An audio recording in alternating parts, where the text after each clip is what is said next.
We are live. Thank you so very much to our backstage production over at Tease Me. We want to give a shout out to Vine. We want to give a shout out to Tamika Catchings, who is our co-host and founder of this project. I am Eric Saunders, the Green Eye Bandit, and I want to welcome to the spotlight today, this beautiful Friday, Miss Veronica Watkins, ladies and gentlemen. She is a jack of all trades, masters of all trades, or however the saying goes. But what you probably did not know is that she has been producing our shows for like the last, about 5 or 6 months. So she's been, how long has it been? Since February. February. So she has joined our team, and today she has stepped in so she can get some stuff off of her chest as well, because we have decided to just kind of really discuss it. And I think we might have had a conversation that's similar to what we're discussing today as it pertains to racial justice. But guess what? We're having it again because we have to have it again.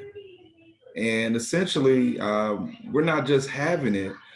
We have a great lineup of people, of stakeholders in our community that's going to be on our panel today, who pretty much have seen many different walks of life, have seen many different experiences, and I can't wait to see everyone share. Veronica, how you doing? What you got to say? Doing good. This is different for me. I'm used to being behind the scenes and watching you all, and watching the comments as they go by. But I'm excited to be here, and we do love and thank Tamika for this opportunity. This platform is amazing. It's great to have conversations like these. Sometimes conversations like these are hard, but they're needed, and so I'm excited about that. And thank you, AARP. Thank you, AARB. They are back again, sponsoring and being a part of what we're doing, and we really appreciate that because, again, we appreciate the representation, the organization for just deciding to be a part of the conversation and the impact that they're making. So, ladies and gentlemen, if you're just tuning in, you know how we do it. Go ahead and share it to your networks. Go on Facebook. We're live right now. Be a part of the conversation. All right. So if you put something in the comments, we're going to see it and we're going to adhere to it. We know we're still Zooming right now, even though a lot of us are masked down and out and vaccinated. And, if you are, if you're not, hey, I just wish everybody, the best of health. But we are here, essentially having fun and getting to know one another and at our homes. And I just realized that my kids left the house and they left the cartoons on. So if you hear any cartoons in the background, it speaks to the realness of what we are all going through. I am one of the 88% of the people that can't wait to get their kids back in school in person. So, but we're going to go ahead and just dive into it. And we have another special guest that's going to come on later and that's going to share. We always share art. That's why I always have this wall, because so many of these artists I've met. We have Deanna Craig, we have Rachel, we got Will. So it's like so many artists right here in the community, but we have an artist today that's going to share something a little bit different. So we're going to wait for her to come on as well.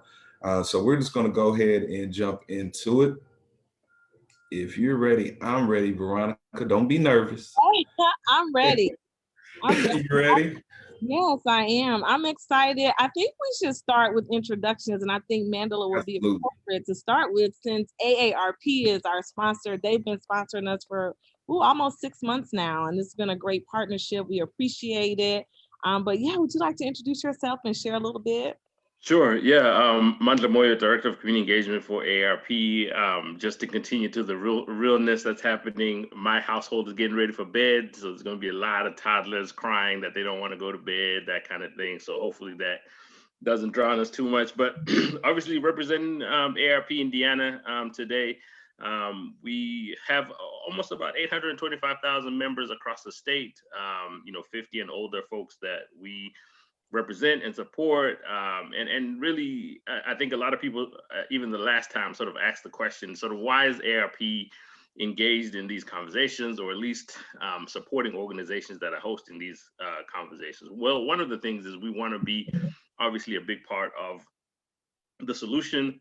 We don't have all the answers, and so coming on today does not represent that AARP has the solutions. We'd love to hear what organizations like Tease Me and a lot of the folks that I'm sharing the panel with today have and are working on. And we sort of view this work a lot of times through our livable communities lens. And so what are we doing to improve the quality of life, especially for communities that have often been marginalized and underdeveloped?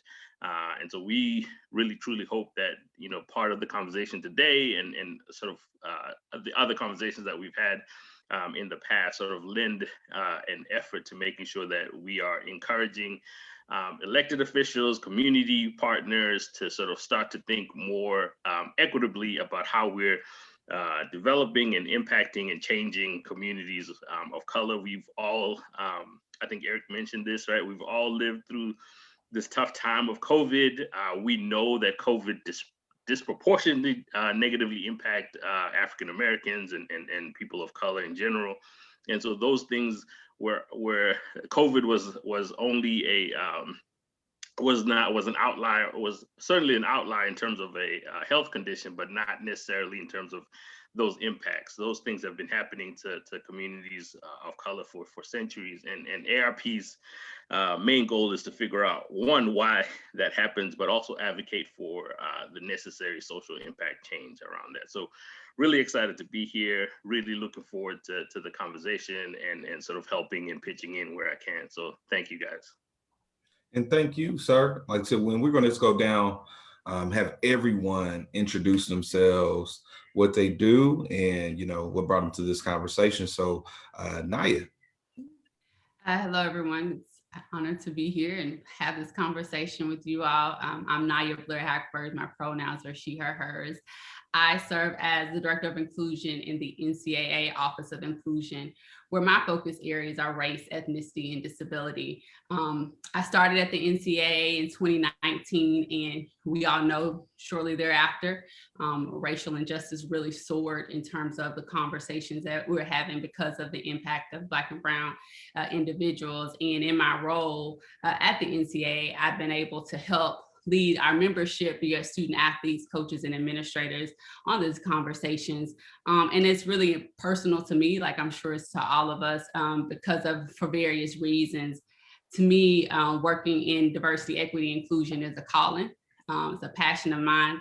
I've worked on college campuses before coming to the NCAA for over 12 years, working in diversity, inclusion, and leadership, and has really grown in the work. And I also do consulting work, helping organizations, nonprofits, as well as K through 12 schools in diversity, equity, inclusion work. So really happy to be here with you all. Speaking of the realness, I have a dog, so hopefully he don't come down and start barking, but you know, if he does, we know how it goes. But I'm really looking forward to having a conversation and contributing, as well as learning from everyone here. Thank you. And I appreciate you making that dog comment, because I just took mine out, brought her in, and put her in another room so we can't hear her whine. So next, we have Miss Dansby. How are you doing? Fine, Eric. Again, my name is Faye Dandy, live in Anderson, Indiana. I'd also like to acknowledge the ancestral homeland of the Lenape people of the space I'm occupying right now. Also, I'm a card-carrying AARP member, so didn't want to miss that opportunity, and very proud member of that community of 800,000 strong in the state of Indiana. I'm a faculty member with Purdue Polytechnic at our location in Anderson, Indiana, one of the colleges at Purdue University, and have been a lifelong community activist. I'm a baby of the 60s, so my parents were big activists, so it's in my blood, and am part of also a newly created racial equity team that Angie and I serve on, and just excited to be a part of this conversation. Great. Man, okay, this is all right. So next we have Angie. Hi, my name is Angie Strickler, and I also live in Anderson. I am originally from Michigan, but I came here to go to Anderson University back in the early 90s. And I actually started out as a physical therapist, and then I dabbled in real estate a little bit. And I finally, about 6 years ago, landed on what my passion is, and that is working with 3 to 5-year-olds, as I'm now a preschool teacher assistant for Hamilton Southeastern Schools. So I'm enjoying the summer off, but I'm getting anxious to get back and see the little ones again. Like Faye said, we've recently started a racial equity group in Madison County. And that really, my work in the community has really just started recently, probably within the last year. So I'm enjoying having conversations like this and happy to be here. So thank you. And thank you. And thank you for being here. Veronica, Miss Veronica, has Amaya got, is she? No, we're playing with these dual screens and everything. So we're trying to figure it out. So that is our panel, and you heard it. So again, if you're watching on Facebook, I'm watching you watch us. Yeah. And so share. We want to hear everybody's comments tonight. Let's go there. And you're ready to go there. Me and Veronica, we're ready to go there. We are. I have 3 different devices up, so I can see comments. I can see the folks that I'm Zooming with, and then I have my little, my little itinerary over here. So let's just jump in. So all of you received a little itinerary, but I want to just ask. So according to the National Education Association, it's important before having these types of conversations about justice that we know our truth.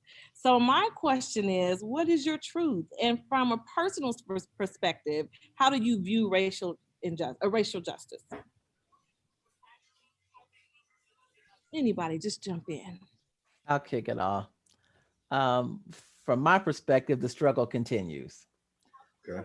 To me, when how I look at racial justice, I define it in a way of, you have the fair treatment of all people, where everyone has the same equitable outcomes and opportunities, just in general. So with that, there's too many gaps and disparities that have existed for centuries.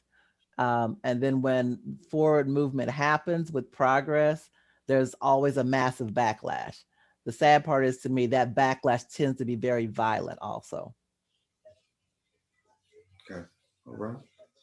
Yeah, I'll just follow along from sort of Faye's point. I think I always think about it, right? There's equality and then there's equity, and I think I always feel like it should constantly be a conversation around how are we making sure that it's equitable, right? Not necessarily.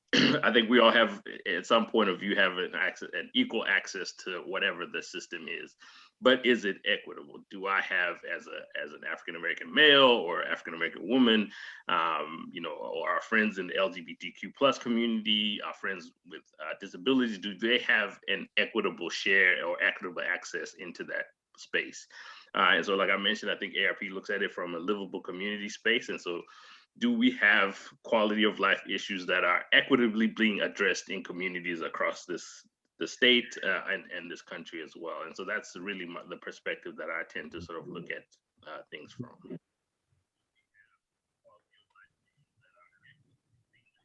Angie, I see you unmuted. Oh yeah. Well, when I think of racial justice, I guess I think of my life as a white person and how I grew up with a path that was pretty clear of any obstacles. I had opportunities through my whole life to get to where I am today. And so for me, what that would look like for people of color is for their path also to be removed of all the obstacles that are put in their place, intentionally and unintentionally. And for me, I look at racial justice as equitable rights, right? And I think that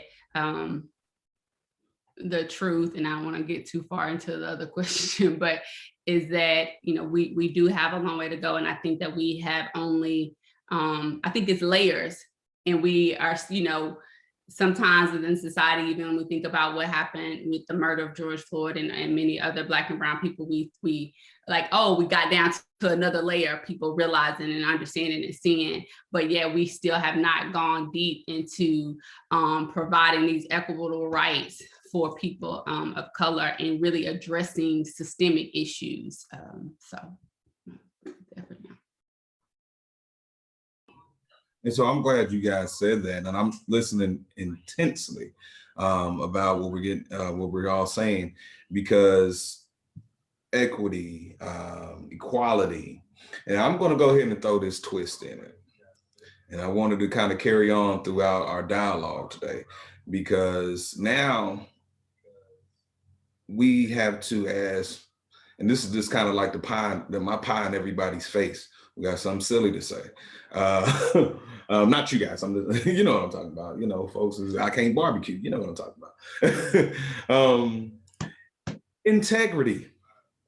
How many times do we see that word integrity tossed around in major corporations and communities and education systems? And so when we're talking about, we're having these conversations about equity and equality, and everybody really prides themselves on integrity, but the more and more racial injustice that we see, the more it contradicts the Constitution, the more it contradicts what is written. So therefore, the more, how can we even trust a system that's when everybody fails to have this true thing that we call integrity? So how do we abide by a system that is essentially not integral? What are we actually aiming for? What are we thriving for?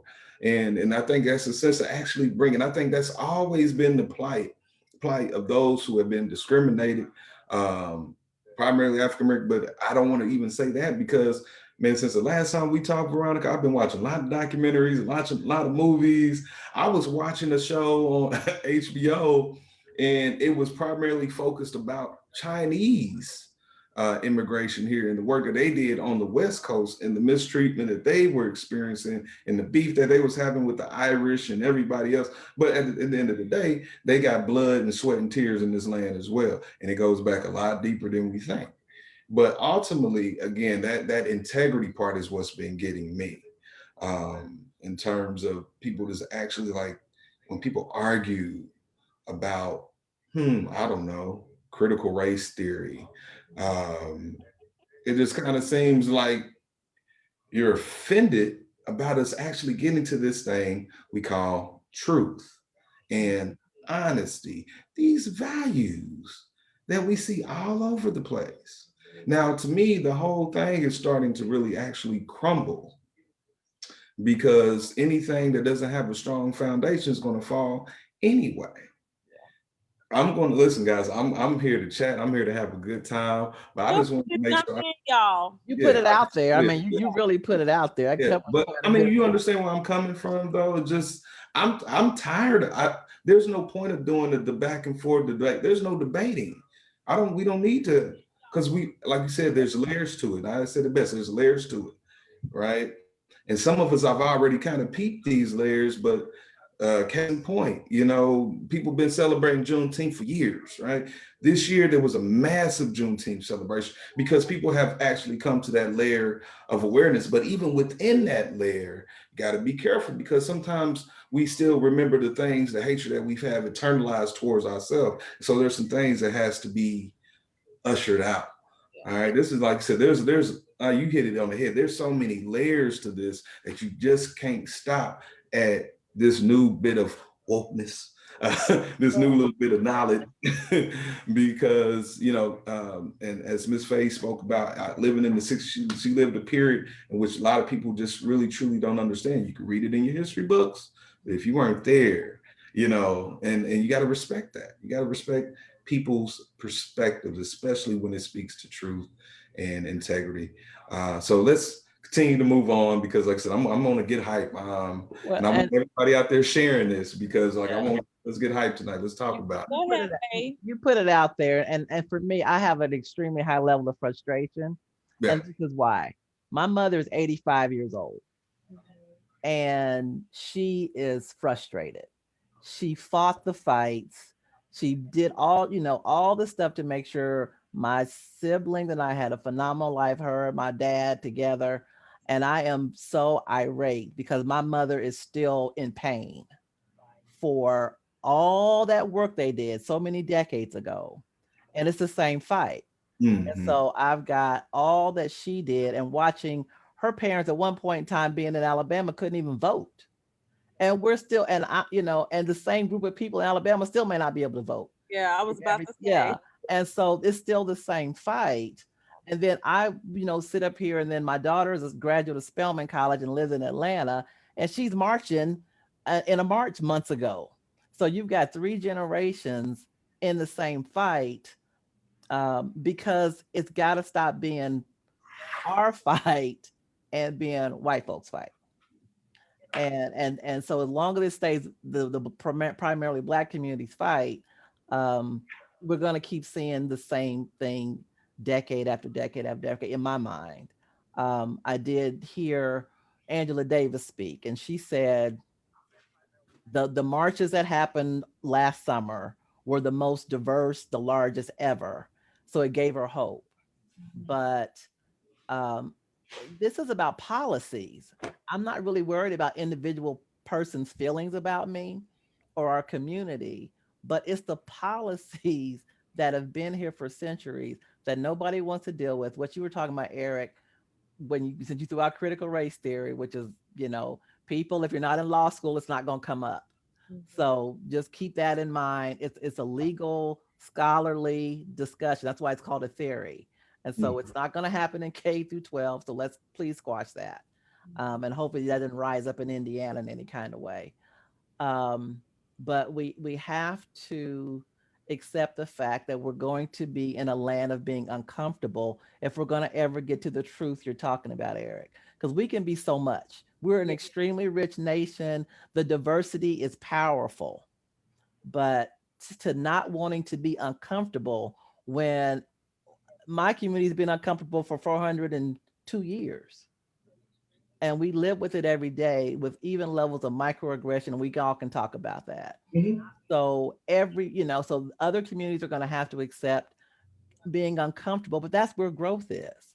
Right. That's why we're such a flairful people, a powerful people, an inventive, creative, innovative, because of all the obstacles Angie talked about. We figure out an innovative way to deal with it and move on, but still are committed and will continue to challenge this country to live up to the ideas, because we have subscribed to the ideas. We believe in the ideas, and our ancestors didn't work so hard for us to be in the spaces we're in now to let those ideas go. And we just have to accept that we have to pick up the mantle and keep fighting. Mhm. Absolutely. So, Hey, go ahead. I'm sorry. so where do we go, like, in terms of, I think about, I'm looking at all of us on this call, and I don't know everybody's age. Of course, I personally know Faye. She's probably the only one that I really know. But where do we go? Like, we have these conversations. And then after the conversation, it's a conversation. So how do we start to affect change? And I do know, like, there's been ever since the whole George Floyd incident, here in Madison County, we had a group of people, and I mean very diverse, where we've started a book club. And it's as simple as us reading different books about exactly what we're talking about right now, but being able to have those uncomfortable conversations. And it's so refreshing to have people of different races in that club, and white people that are saying, you know what, we got to own it. They have to come to the table. It's kind of like what Faye was saying, because we're the minority, we can't do it. So, but where do we go? Like, how do we, even generational? I have kids that are 26, 24, and 22. So, and then I have my mom who's older, who helped, I grew up in Mississippi. We left Mississippi and went to Texas. You see racial, it's so different from the South versus the North. I mean, Mississippi is still going through the 60s. Like, so how do we affect change? How does that happen? May I throw this to Naya real quick? Because working in inclusion, I've been a big fan of diversity and inclusion since high school, since college, when we were just calling it diversity. And and Naya, that you do the work, you dedicate yourself to the work. And so I know, you're in front of a lot of people. And so how does, what is your anticipation in going in and the type of impact that that you're seeking to make? But coming back to that question, how do you see the issue of race as it's playing out in our country, community, and schools, being in diversity and inclusion? What's your state of mind? What's your framework? Yeah, thank you. I'm going to kind of combine my answer with your first question and what Veronica said and a little bit of what Faye said. So I think one, it's the truth, and then it's truths with an S, right? Plural. And I think it's about because as a country, we, for whatever reason, and I think a lot of it has to do with privilege or people feeling like something's going to be taken away from them, do not want to face the truth of what has happened to people of various racial and ethnic minorities, right? And in particularly, I'm talking about Black people in this example, right? And until we face what has happened, what continues to happen, then I think that we don't have these systemic changes. And while last year we did see, and I saw an increase, not just within the NCAA, but in other organizations, people more willing to talk, read a book, asking about a podcast. But I literally said last year to several people, I wonder what 2021 will look like. I wonder what changes will have been made from 2020 to 2021 from policies, systems, and we know that it takes time to change culture, but I think that we have to be strategic on a large scale level. And sometimes people are not willing to do that. Even our own, politicians that talk about critical race theory and have negative things to say about it and don't even really know what it is, right? And I think, so there's large scale change, but there's also small scale, I'm not gonna say small scale, but individual change, right? With having the book clubs and having the conversations and doing the self-work, because we all have to do the work to, contribute to the work. And I think that some people are doing that in pockets, and unfortunately, I don't necessarily always consistently see people, and I'm talking about in general, I'm not talking about NCAA, right? So please don't put that out there on me. But people are not wanting to, executives and people who are making these decisions and can really help make these long-term systemic changes, they're not necessarily consistently having the conversation, engaging with the work, taking a step back, looking at what has been and where they want to go. The last thing I'll say is that, I ask people why? Why are you reading this book? Why are you listening to this podcast? Understanding the why, why do you have a DEI committee? Why do you want to have a diversity program? And what type of diversity program? Because we know diversity is a very broad thing, right? So understanding the why, understanding what your individual contributions can make toward the work, toward movement forward, and then looking at to see where are the people at when it comes to making large scale systemic change, and understanding the truth that has happened of why we're at where we're at in this country. Mm-hmm. Oh, wow. Okay, so bringing it to Angie. Angie, you say you're a teacher and community equity leader, and correct me if I'm wrong, but you said you're working over in Hamilton County. Is that right? Right. That's right. So Hamilton County's had his hands full over the last couple of months, and I want to give a shout out to my good friend, my former co-worker Nataki Pettigrew. I know she was working over there, and I wish her none but love and her efforts over there. But it's been a handful over there. So how do you see the issue of race playing out in our country, and I guess in the community and in the schools? Well, in regards to within the schools, there, I work at the preschool level, not at the secondary level where there's a lot more conversation about race.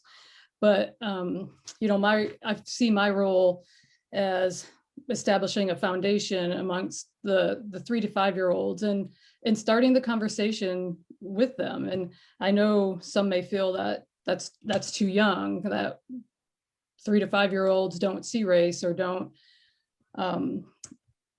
understand, but research has shown that yes, they do indeed see the rate, see the differences.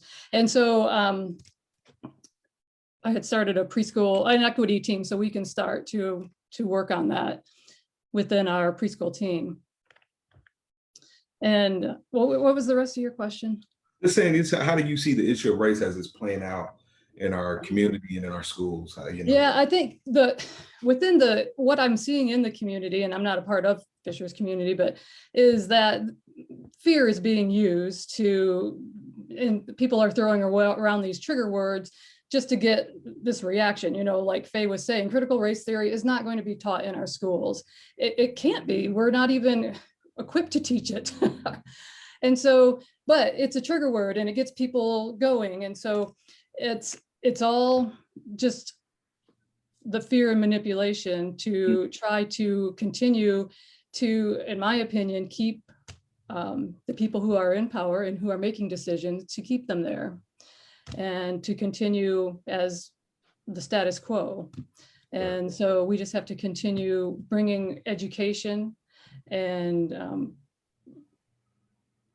doing what we're doing to bring awareness that all we really want is for history to be properly represented within our schools. And the interesting thing that you said about that, you brought up fear, right?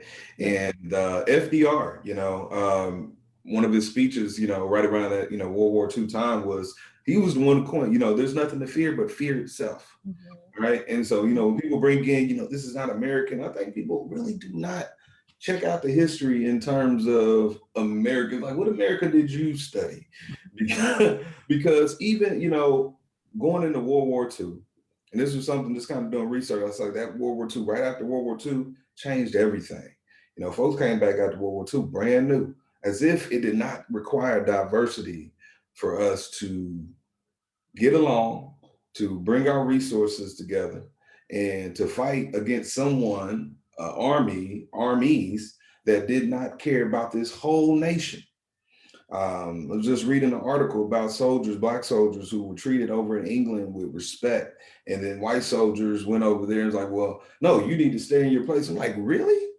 And I bring it up because when we talk about, again, awareness, we have to be aware of this one fact. Every time where America feel like we try to make a step forward together in terms of let's reconstruct this thing and let's rebuild, racism has found a way to rear its ugly head, which has, in a sense, been, a delay to our progress.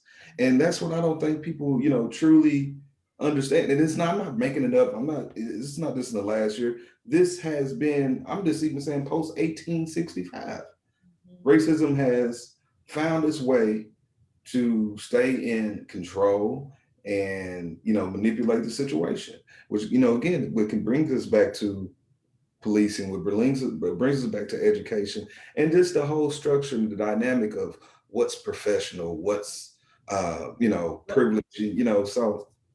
But let's be specific though, and in the era you're talking about. Yeah. After World War I, again, every war, Black soldiers have participated, no matter how bad they were treated, through Jim Crow and everything else, and come back with a different attitude that things need to change. So you come back from World War I, and that starts the rise of Jim Crow. That starts the rise of all these monuments being put up to make sure the Civil War may have ended, but not really. So we're gonna put up all these monuments and statues. Then we get into the Depression. Then you get the New Deal. We didn't get the New Deal. You get the New Deal. So you start creating the gap back in the 30s, because the New Deal got passed as long as we weren't included. That's how it got passed. And then I'll even come back further with you. Right. Yeah. So the gap starts. Go ahead. I was just going to compliment that, like 1914, 1911 around, the movie Birth of a Nation. Yeah, all of that. That's right. Which again, talking about what we're dealing with right now. We're dealing with mass communication. So we're constantly here. We can, like I said, Veronica, we're on 3 different devices right now. Right. So we understand the power of it.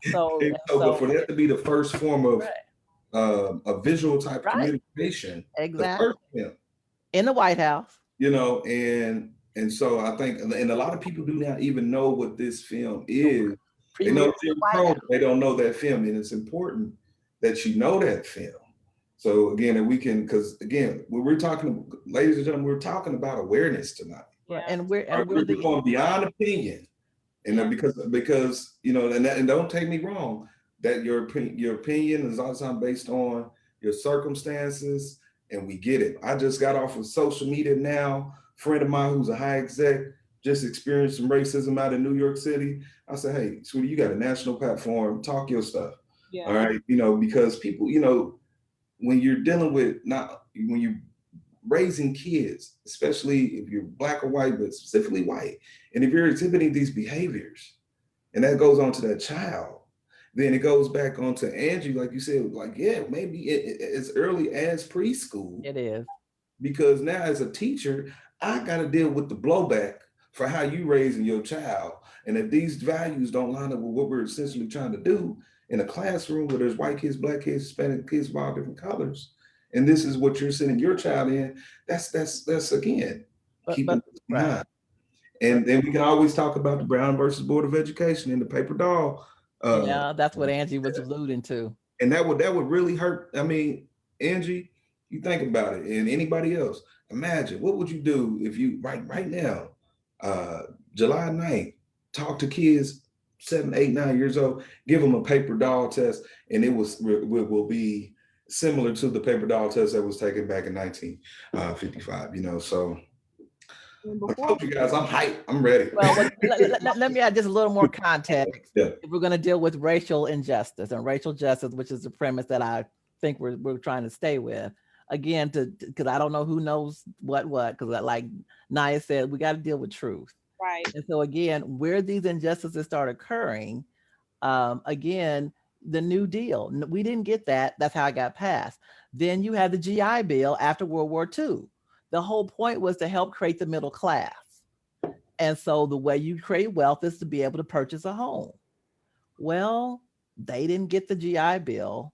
And so they developed whole communities that Black folks couldn't buy a house in. And wealth is where you start being able to pass down from your home. So if you don't get that in the GI Bill because a bank won't lend to you, then, you know, and that's again in the 40s, then this systemic gap is keep widening. And it's not that in 2021, well, that community just isn't serious enough about getting themselves together. No, the government helped start a middle class that didn't include everyone. And so, you know, going back to Veronica saying, how do we deal with that solution? It goes back to Dr. King said, everybody should read his last book. Where do we go from here? Chaos or community? He said he wasn't sure if we would ever get there because it's going to cost. You've got to fix the pains of the past to help close gaps. A community can't do it by itself. Right. Absolutely. And I want our people that are commenting, I want them to feel included. So I want to go to the comments for a quick second. Sue said that she lives in a small rural community in Indiana, where she said they're 99% white population. She wants to promote diversity in the gatekeepers in the community, but she finds it very difficult to promote it forward. Any suggestions on that? So I'm gonna steal your idea, Veronica, and I think that's a piece that we've enjoyed over like these last couple of months, like a Zoom call similar to this, where folks are engaging around a book or a podcast, or start with something that is a small sphere, and so hopefully work that out through that sphere, and then I think it's also important to if you're going to speak more from a different approaching folks with a different perspective, I think understanding what messages work best with the folks that are in your community will help sort of bridge that gap. And I think Eric, you both sort of talked about we live in a world of mass communication, and so what resources can you share? What resources can you pass along to them? to make sure that they have access to information that gives them a different perspective, but also you, while you're in their space as well, hopefully work hard to understand their perspective as well. I know, as people of color, that's often the burden that we have to share as well, that like, hey, we also have to then teach people, sort of how to engage around race. But I think if you are taking that role, some of that work does have to lay on your shoulders to sort of help make sure folks understand where you are coming from, but then also sort of understanding their perspective as well. Mm-hmm. And I think for Sue listening, I would love to know the history of that small town that you're coming from, because I'm so geeked that Miss Faye's on here. Not to take away from anybody, but she didn't hit. I love that context, because now we're talking about how these small towns were developed. And then I think about, again, how many small towns that were developed that were primarily African, or that were Black, or at the time Negro, or brown town, that everybody was coming up from the South, and ushering in new, places here in Indiana we didn't even know about. I didn't even know about. And so again, and I think a lot of people want to be comfort, that comfort there. And then a lot of, again, sometimes in the big city, things are moving a lot faster, and you need a lot more input. And sometimes, again, in those small towns, you might not have that. And so again, we have to build, again, a connection between rural towns and big cities. And let's bring it back to business. Let's get real, and really get educated, because again, there's definitely a change happening. There's, I pray for growth as this country, and again, we're going to have to get to that place where we realize we're all going to need each other. Yeah. So because ultimately this conversation is going to end with, how do we, we're still human. We're all human, but we still have to have this conversation. But that's a whole big old journey just to get back to the point where we're all human. Yeah, and Sue, someone made a great suggestion. Well, they were saying, if that's something that you want to do, and I know why she's saying it the way that she's saying it, because when you step out and you want to make a difference like that, that is a big undertaking. And sometimes, well, you're not going to be favored. Like, if you're going to join the fight, it's going to be a fight. And so this is something that wouldn't just be a summer project. This is something that would be a lifelong project and lifelong work. So think that through, talk with people. We're here, message me private, because I see you from Pendleton. I think she said that. From Pendleton, yeah. So she's close. You're very close to us. So it's definitely not that's not an easy job. It's close, and it's important, because the kids that are staying in Pendleton or small towns, I don't want to single out that small town, they're gonna come to the big city. Absolutely. When you come to the big city, you can't come to the big city talking about, why come you ain't acting like how we acting in the small? No, you're in the big city, homie. And you need to adjust to the diversity that's going on here. We're not in small town, and I'll take away from it, but it's easier to kind of implement your views. Again, that privilege can kick in. If I'm coming in town, and there's still, again, we come back to racial injustice, where you can get a pass for some things, and I might not be able to, So again, that education is important, because again, that's we'll dive into that. I think in a whole nother topic. But Naya, I see you unmuted. Yeah, can I add one quick thing?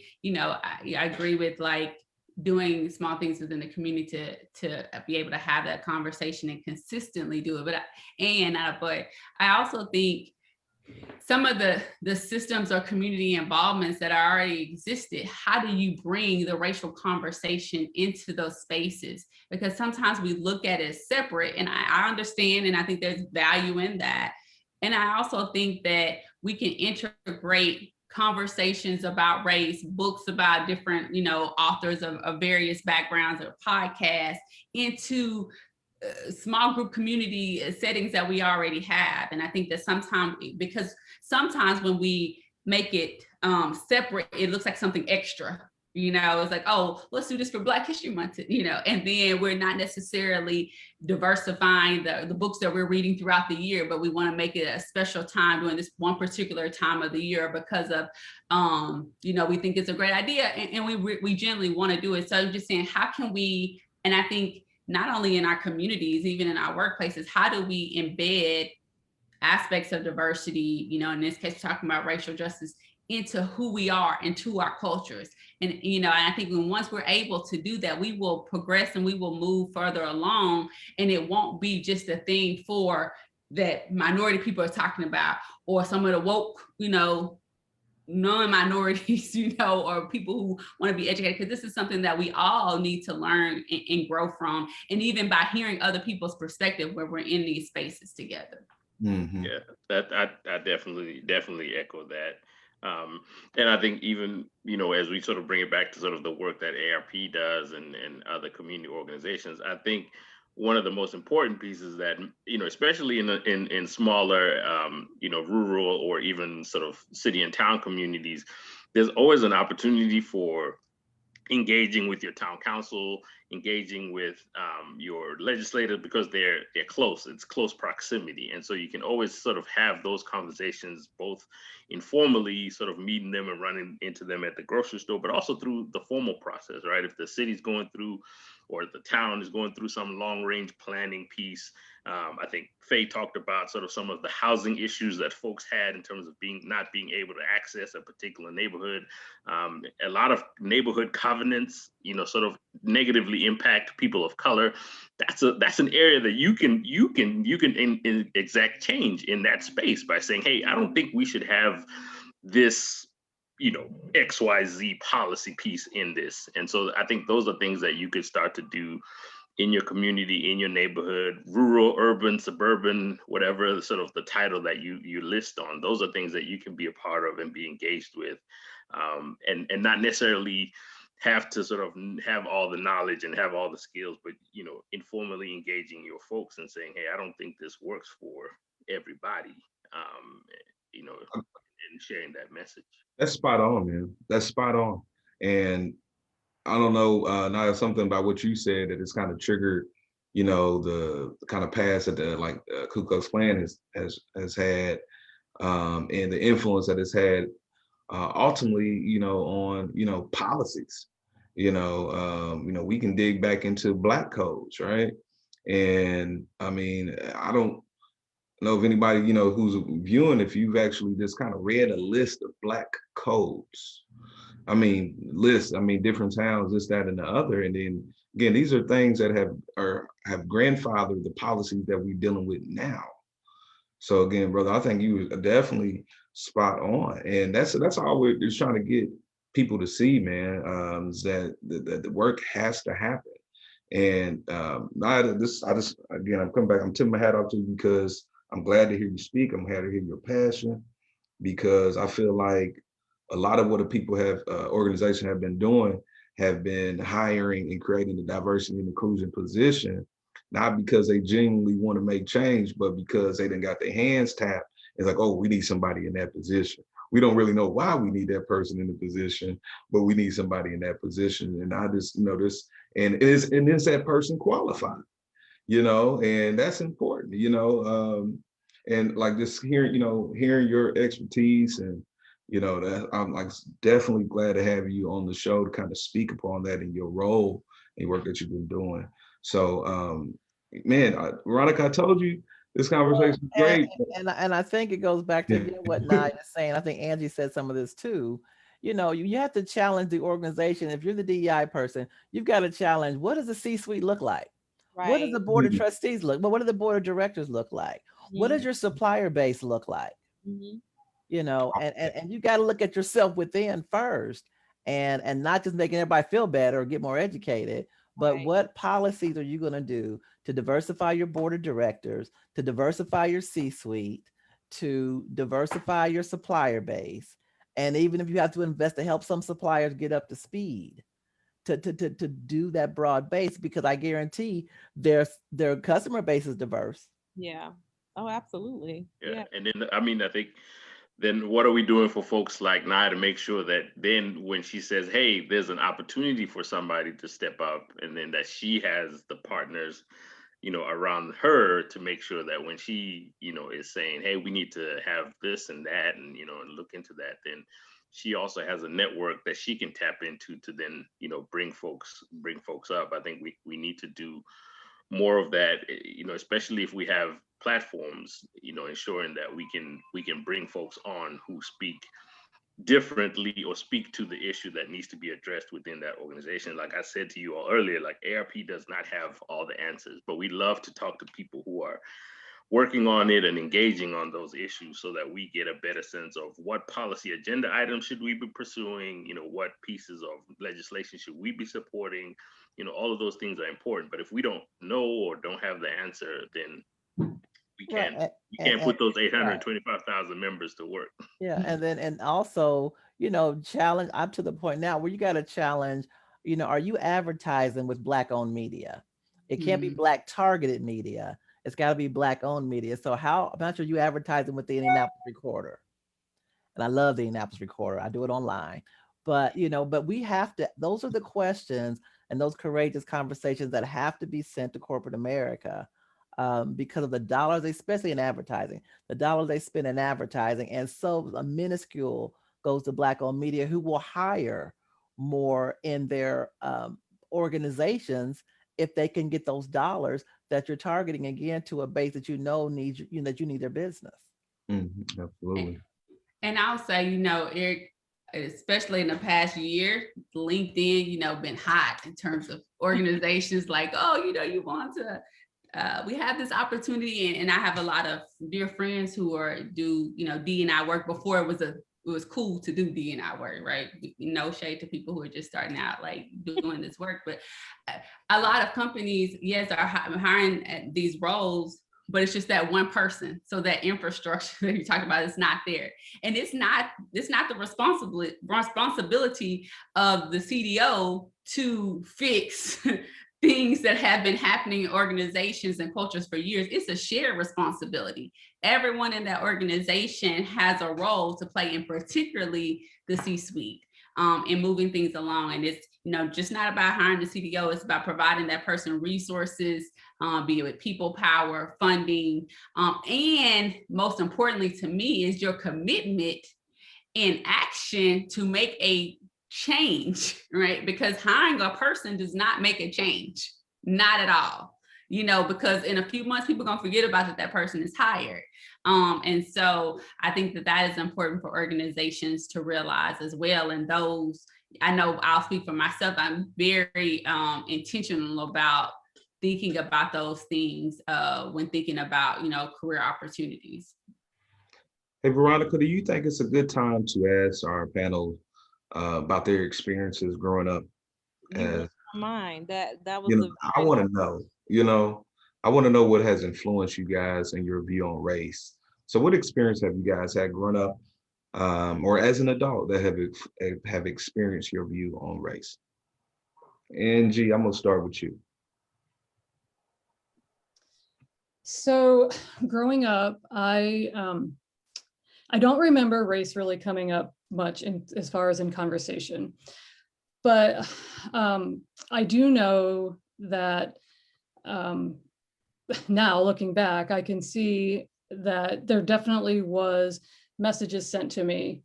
My dad worked for our state prison, and though he never came home and really talked about what went on at work, I definitely feel like that may have influenced some of the things that he felt. And like he did not like us watching the Cosby Show.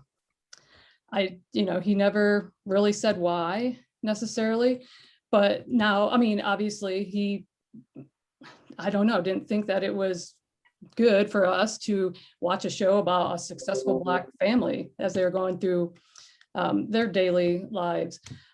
So there was just little things like that. We went to a predominantly white church. There was one Black family, and they were my, dad, I can remember him making a comment, they're one of the good families. This is the kind of, back then I didn't understand what it means, but now I'm like, oh my goodness, wow. And so that is what shaped me, my life into adulthood. And I carried that with me unknowingly, but yeah, I can see it's there as plain as day now. And so now I am actively working to kind of dismantle the ideologies that I was taught and to replace them with. Where did it shift for you? Just last year, Oh, wow. you know, George Floyd changed my life. I mean, in that moment last year around this time, I just did a complete 180 on how I viewed race. I never was a person who had a Confederate flag, and I didn't use racial slurs, but I certainly subscribed to the belief that, the racial thoughts of, Black people can, and I'm sorry I'm using such general terms, but they can be ultimately responsible for their own success or own failures, failing to see all the obstacles in the road that have been placed there. So that's what I've been working through this past year. And like Faye said, Faye reminds me of this often, that this is a lifelong commitment, and I'm willing to make that commitment. It is hard work. It is, it's taxing, and I'm willing to be in it for the long haul, because it is the right thing to do. I feel, as a white member of society, that it is my responsibility to help dismantle our racist systems and to rebuild something that is truly equitable. How challenging has that been for you though, Angie? I mean, especially since it just shifted a year ago. Like, how challenging has that been? Well, I had to, last year I was ready, protest. I mean, I was writing city council people, I was just a fury of all this emotion. And so I've kind of had to take a step back and do my reading, get into a lot of the books that people have been doing the book studies on, and really learn about the history, which makes everything even more powerful as far as trying to make the changes. And you said, how challenging is it? Yeah. Yes, for the longest time, I did feel all alone, but then I did find this book study that you were talking about, I'm now a member of, and that community has made a huge difference in propelling me forward in the work, because doing the education is so important, but the next step is action. And that's where I feel like we need to be as a community now. Like, okay, or maybe that's just because where I feel like I am now. And the action part is tricky, because educating white people about racism it's tricky. But I'm committed to trying to figure out how to make this happen, these conversations happen. Right. And the earth is flat, right? Yeah, exactly. So well, thank you. Yeah, thanks. So that's what it takes so much time. So it feels like we're just spinning our wheels and not getting anywhere. But last year at this time, I would not be having this conversation, or maybe, last May, it wouldn't be happening. So much can change. Yeah, absolutely. And I thank you for sharing your truth. Very transparent.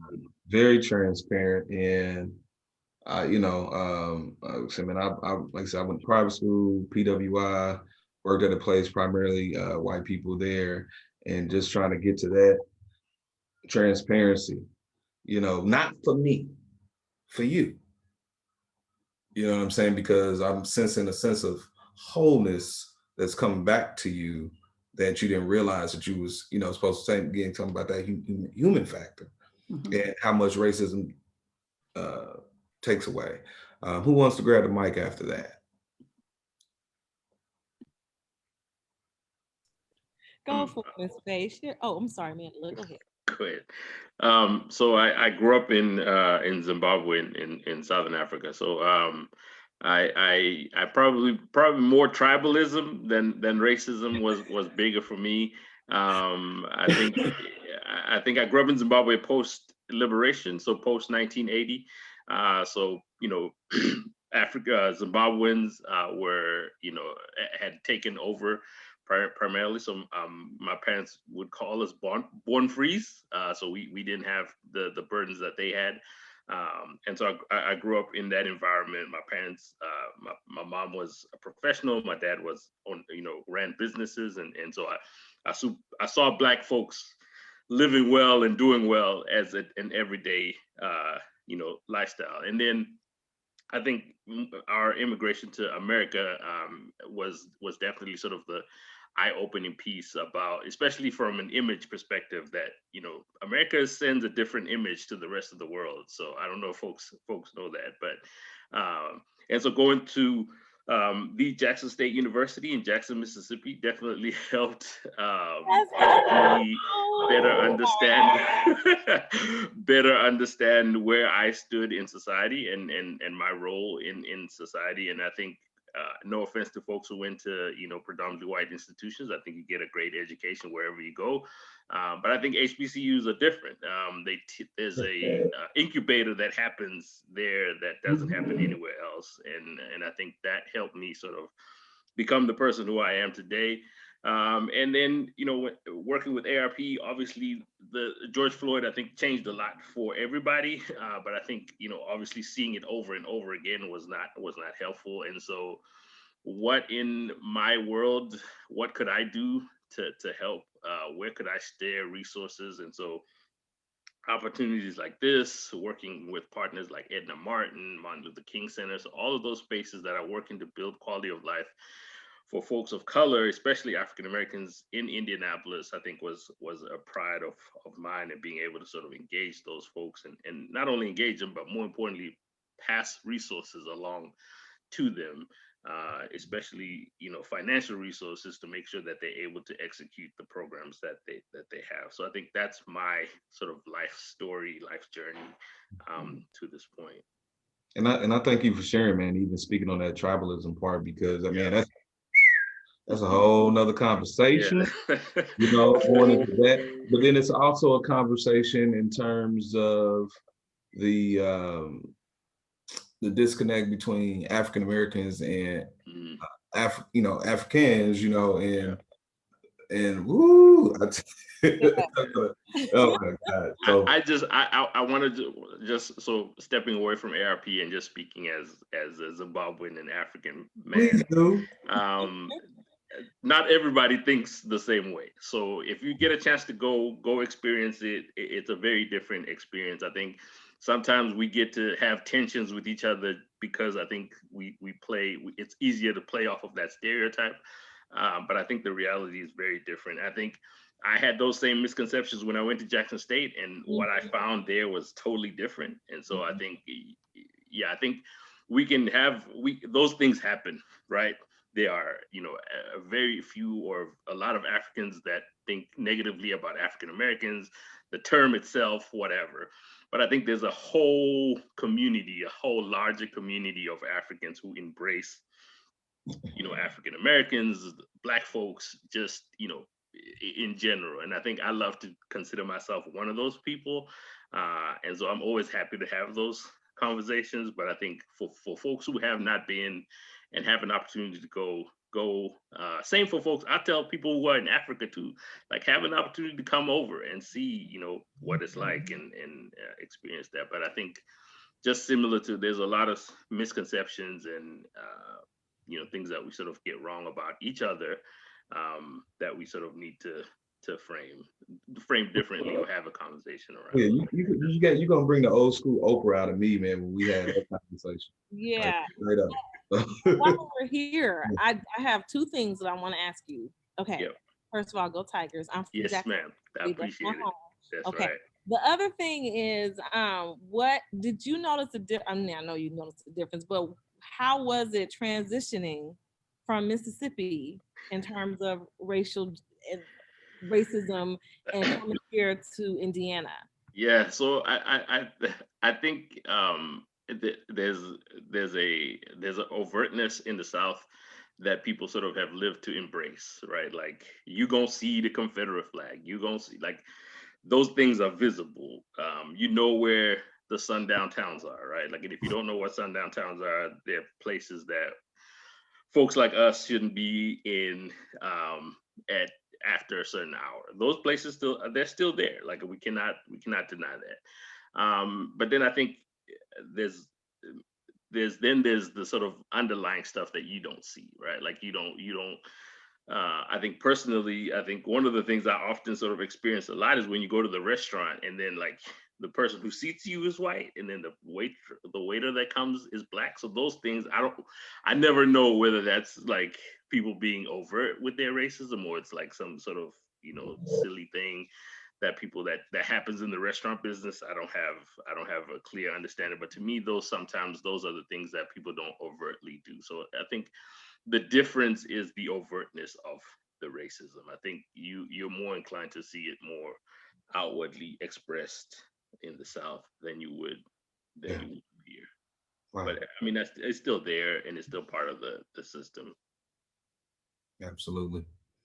Miss Naya, what's your story? Well, I was born, I'm from Arkansas, right? Oh, you was born by the river for real? I was born by the river, right? But I was born not literally, but I grew up, across the railroad tracks. And so what that meant was that, not only was I, raised, but the community of people that helped raise me were Black people, my great-grandmother, my grandmother, as well as my parents. And I saw the differences in race early on and how some of them were treated and just the things that they had to endure. My great-grandmother was a housekeeper and working for, white people all her life and working for, and we would go, I'm not gonna name names because a lot of my Facebook friends, we grew up together and stuff, but my grandmother would go to this particular little, store in the community and buy food and have to, charge food and, and get treated not fairly, to be honest. And I didn't fully know all of these different things, but I recognized them a lot earlier. And I went to high school and my K through 12 system with one of my peers who was a family, that my grandmother worked for, and they treated her well, but just seeing the things that she had to endure. But to talk about my experience, particularly, I remember being in 6th grade. I can see myself in the hallway now because I'm about to hit 40. I can't remember the teachers' names or their faces, but I remember hearing 3 of my white teachers. I went to a predominantly white high school or predominantly white institutions, K through 12 and even in college. But I remember in 6th grade, 3 of my white teachers were talking about some of my friends that were Black and saying about like how they were not going to be anything and just speaking really negatively of them. And I remember in that moment saying like, man, I'm gonna have to work hard so they don't put me in this box, because they had already labeled them. And some of my friends, not all of my friends that are Black, but I was one of the few who grew up in a 2-parent household. And so I think some of my teachers looked at me a little bit differently because both of my parents were in the house. But still, I recognize the treatment, the differences between how the opportunities that my white peers and friends had versus my Black friends. And I remember like, okay, I gotta work twice as hard. Like, okay, I'm gonna be in pre-AP, I'm gonna be in AP. It wasn't something that my parents told me I had to be. I just knew that like I had to distinguish myself in some way to have some opportunities. And then I also remember another pivotal moment through the K through 12 is I was class president. Well, I wasn't class president, I was student activities board president or something. And someone else on the board, I wanted us to do Black History Month. And against a predominantly white school, we had done Black History Month. I tell you, like, this is in my blood of doing this work. And I want everybody to make posters to put influential Black people so we can hang it in the hallway.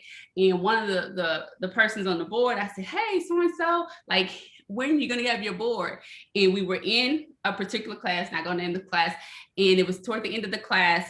And she said, Naya, nobody wants to do your stupid Black History Month project. And I was like, what?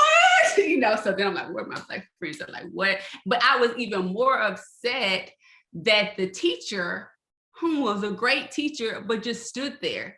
And she didn't say anything at first. And then I looked at her and she said, Naya, I'm sure she didn't mean it like that. And regardless if she didn't mean it like that, but the fact that you didn't address it, the fact that you didn't, say like anything about this project that was very personal to me, that was the first time our, school was doing something like that.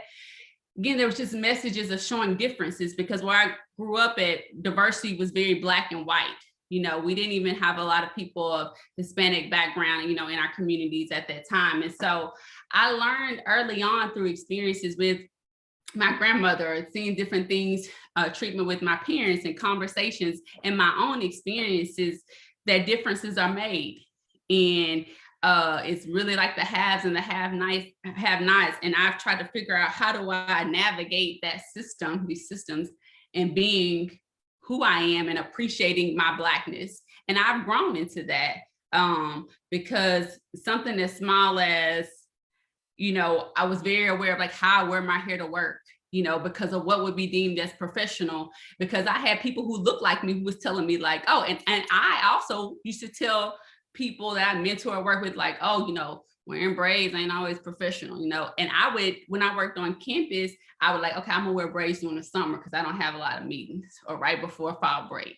But then this pandemic happened, so they got a little bit of everything. And I've grown to become like, okay, how I wear my hair, that does not determine my level of professionalism. That does not determine my capabilities. And so I've grown into being a very proud Black woman, and I recognize that, we still have a ways to go. And I'm also, very open to understanding different people's journey, like Angie, we all appreciate, your transparency and openness. And I think that we all are planting seeds, into the people that we interact with through this conversation here today. And, it's up to other people to then do the work to grow their seeds. I tell people you can grow into like a beautiful flower garden or to a rose bush, some thorns here and there. But race has played a very pivotal role in my life since early on. And I'm so, again, the truth from everybody, and it's all over. And what you said, Naya, like I said, and that's one I've heard so many different times. I saw a lot of my truth in that, like I said, going to private high school, Black student, I was trying to do the whole Black History Month and couldn't get support even from my own folks. And it was just like, it was frustrating because it's so internalized in terms of how we dress, how we wear. I get on people all the time, for one, saying that doesn't look professional. I said, professional looks like what? Or looks like who? And we're going through this whole process. And when somebody said, well, that's not a word, I said, well, who created these words? Who put these words in my mouth? And because all these things are something that we use to qualify one another, again, based off of all of these micro oppressions. I don't know, and then that's how, and that's, again, the twice as hard as what, and again, and that's such a psychological damage. So Miss Faye, what you over writing your notes down? I am. You couldn't have picked a more diverse group. That's what I'm laughing. I'm like, it's gotta be a God thing. And I bow to Veronica on that. Because our stories are very different. We're definitely all family. Angie knows she's my sister. And, but my story is I grew up, very privileged. Both of my parents have advanced degrees, HBCU grads from the South, very proud of who they are. My dad's an Omega, I'm an AKA. So we got all that stuff going on. Daughter's a Delta, sister's a Delta, brother went to Morehouse. I can keep going. So yeah, see? And so my parents, again, for their age, my dad passed in 2014 when he was 80, my mom's 85. So very rare to see, folks of that age with advanced degrees. And so they made sure we had a very strong faith foundation and rooted in that first and foremost, to make sure we had that self-confidence in the kind of world they knew we were going to have to navigate. And, but my dad was just always this pioneer to me. He, again, was a veterinarian from Tuskegee, very proud of the Tuskegee heritage. He always talked about Moton Field and the Tuskegee Airmen. So I had all of that in me as a very little girl. We had the basement that had the big picture of Huey Newton and Malcolm X, and Dr. King. So I had all of that from a little bitty kid, just viewing these people. And the music that he played, the music made a difference back then as well. So, my parents moved when we moved to Anderson. My sister and I were born in Milwaukee. So when my parents moved to Anderson, we always lived on the east side of town. Most of the Black folks lived on the west side of town. And my dad built in a neighborhood nobody else Black has never to build in at first. And so my father was this radical, like, yeah, I'm building, I bought the land. We're building a house. And so, um, very rooted in who we were. So we went to, again, a predominantly Black church on Sundays. That's kind of where I developed all my friends. But also, what was very instrumental for me, and what really helped me outside of my parents, and being very comfortable in who I am and not having to fit into somebody else's image of what I should be. My sixth grade teacher and my seventh grade teacher, Mrs. Foggs and Mrs. Givens, two powerful women who, without knowing it, without me knowing it, were massive composers at a time where girls need, at those two ages, those type of teachers. And they made sure they pushed me to the limit without really saying much. Miss Foggs made sure I was in every play, whatever I think I want to do, she said I was going to do it. And they were just those two women. And I'm sure she told Mrs. Givens I was coming and that you're going to take her. And she had the stature of a Mary McLeod Bethune and dressed to the nines every day, both of them. And so, when I look back, outside of my parents and my church was definitely those two women that you couldn't tell me what I couldn't do. And then I get to high school, and this is where I'm deciding where I'm going to go to college. So I'm going to the counseling office and I'm saying, can I get some information on Purdue? I'm thinking about engineering, not sure. And she's giving me all these other schools. Well, maybe you want to think about this. Maybe you want to think about that. So no, give me the information. This was way before the internet and all that. So you had to go to the counseling office to get anything. And she just kept trying to talk me not to look at Purdue. And I said, what is going on here? And then she finally decided to go get my file. Now I graduated with over a 4.0 GPA, but and I realized this is racism. This is white supremacy hitting me in the face as a teenager, and the most blatant of any time I'd experienced through K through 12. And so she got my file and said, oh, well, here's the information on Purdue. I said, let me have my file. You will not be my counselor anymore. And please don't do that to any other student based upon how they look. How many kids have you destroyed? Because she wasn't a young counselor. She had been there a while. And my concern was, how many young, gifted scholars did she destroy just by her looking at them? And that's when I'm like, well, this is the world I'm going to. I think I'm pretty much well prepared for it, but this is the world I'm in because of people not having information and not getting to know me as a person. Wow, that yeah, man. That right. So listening to you, Faye, like everybody that's talked, I feel like I can identify some way somehow. But when we moved to Anderson, we moved to the east side. We didn't know anything about Anderson. It's just where my parents chose for us to live. But mine was a little different. Like I grew up in Mississippi. That's where I was born. So everything around me, schools, people in my life were Black. Like it was just predominantly Black.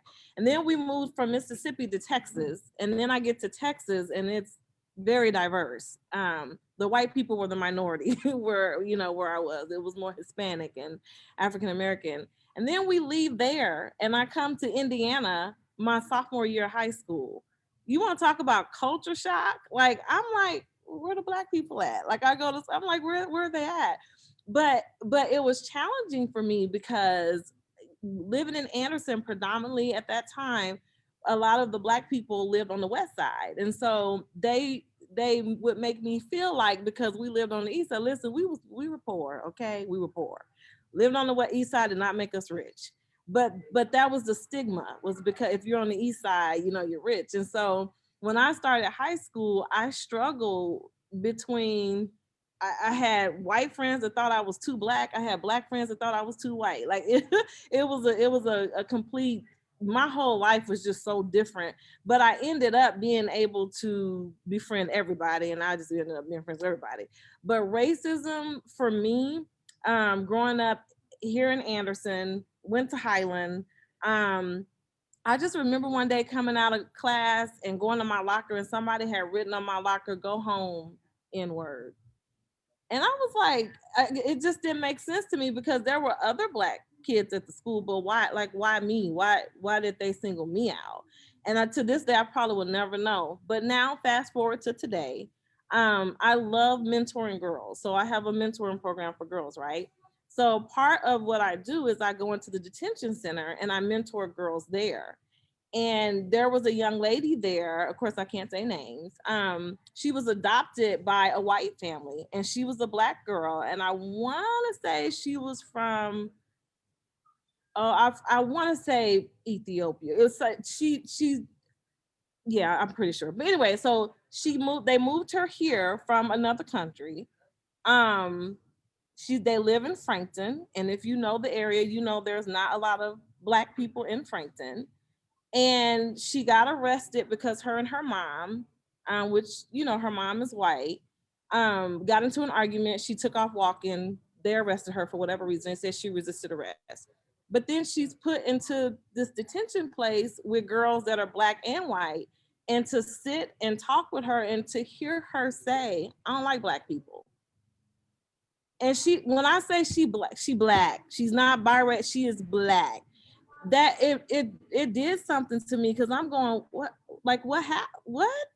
So racism goes, it's so many different facets. It's so broad. It's so, because then you have a young lady that she doesn't know who she is. She doesn't know how, she knows her skin is brown, but she's been raised by a family that is not brown, they're white.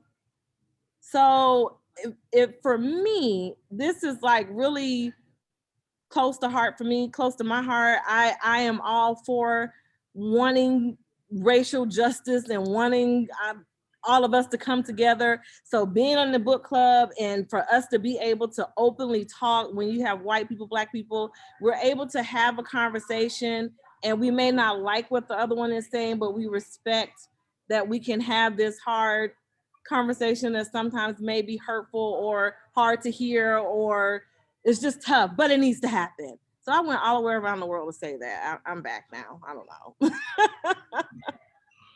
Wow. And look, I was like, yeah, because we've heard that. There's a certain, you know, commentator out here nowadays who kind of gets that same bill in terms of, you know, being Black and I don't like Black people, or just always having something to say about Black people and you're Black yourself. I won't even mention that lady. But I know we're about 7 minutes out. I just wanted to share, guys. I'm a kid from the East Side, born into a Black Catholic family, you know. But I also thought my grandparents were my mother and my father, because I was born to teenage parents, and so there was not. I envy my children because they can identify who their mother and father is on a daily basis. I was not able to. But then, you know, just kind of taking all of that, balling in, you know, of course, race comes into the picture here and there. I read a lot of Martin Luther King books in elementary school, so that helped. I read a lot of them on my own, and then it prepared me because the word statistics started coming around, and I began to identify and see that in myself, and that was my goal. I said, I won't be a statistic. I won't die before I'm 18. I'm going to graduate high school. I'm going to graduate college. You know, I saw that Omega Psi Phi brand when I was in 1989. You know, that was the first time I saw it with my cousin down in Kentucky, players down in U of L. And but went to Cathedral High School, coming from Christmas Addicts Middle School, in which I still had to know the history of Christmas Addicts because my grandfather and many others went there. So I knew, you know, about why it was started and the history of it. And I tell you, man, playing baseball, athlete, on the field of playing baseball, field of playing football, I was called, you know, that N word, you know, and I was just like, wow. But then, you know, that was that form of racism. And then it was the little micro things that you saw on a day-to-day basis, you know. And as much as I wanted to go back to a place of comfort, I didn't. I decided to stay there and even decided to go to IU. And what really kind of hit me, y'all, I was a Black Student Union vice president. I love seeing us just acknowledge, and I majored in Afro studies, and that opened my eyes down there. Professor Wiggins, they had, like I said, they had me a chance before we talk, ladies and gentlemen. It gave me the opportunity to meet Angela Davis and speak with her, Nikki Giovanni, Mary Baraka, Mario Van Peebles in this movie, Sweet Sweet Badass Song back in '71. So talking to these people really shifted my into a way to where racism wasn't so internalized. I didn't hate myself. But I also, again, back to you now, that working twice as hard, I saw it every day. Shout out to my brothers and sisters who ran for the Team Major Taylor down at Little Five. Okay, so if you come down to IU, B-Town, there's something called Little Five. If you've not been to Little Five, you need to go to Little Five. It's still a big old party. However, it's a race, a bicycle race. We had a team, Team Major Taylor. We had some very experienced racers. And when they placed high, all those other fraternities and everything did not want them in the race. They boycotted, they spit, they acted a plum fool just because they weren't used to seeing some Black teams who can actually race. And I don't know if you know the history of Major Taylor. Major Taylor is big right here in Indianapolis. Used to ride right down Michigan Road right here where I'm at. But that just really showed me just how folks act when they don't get their way, you know, and just not willing to understand, you know, a bigger picture of it. And guys, I can go on and on and on, but because I feel like you're talking to a kid who grew up between watching Martin Luther King, Malcolm X, and Fannie Lou Hamer. And so I was raised a little militant. And so just, I don't know, I might see something tomorrow.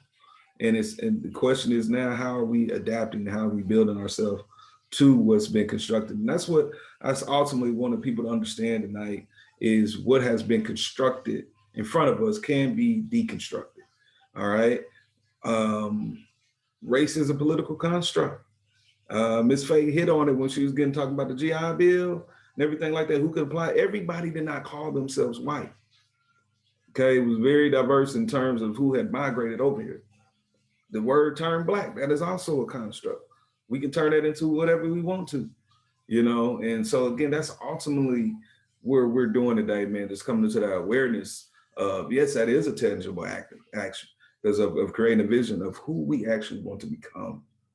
You know, we're doing all this work, but who are we actually thriving to become when we can visualize that and start to create the world that we want to see and we want to prepare our children to lead. That's very essential to this whole conversation. Veronica, man, you knocked it out the park.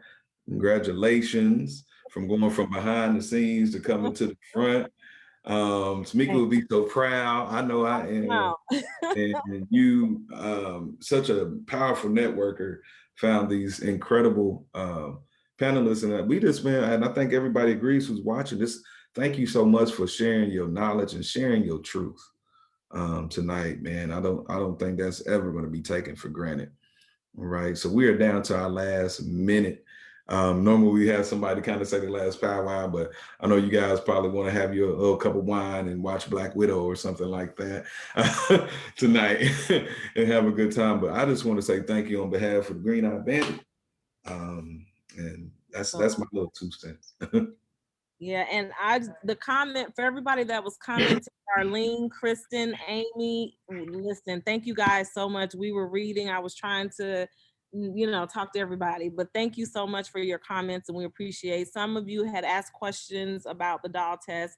I did actually put a little link there for you to check that out. So thanks, everybody. We appreciate having you. AARP. Thank you once again. Thank you again. We're looking forward to even next month and chatting with you all again. And our topic is going to be allyship best practices, and that's going to be August 13th. So tune in. Thank you. Thank you. Thank you, guys. Bye-bye, everyone. Bye, y'all. Thank you, Vaughn. Yes. Thank you for closing this out. Great job. Yeah.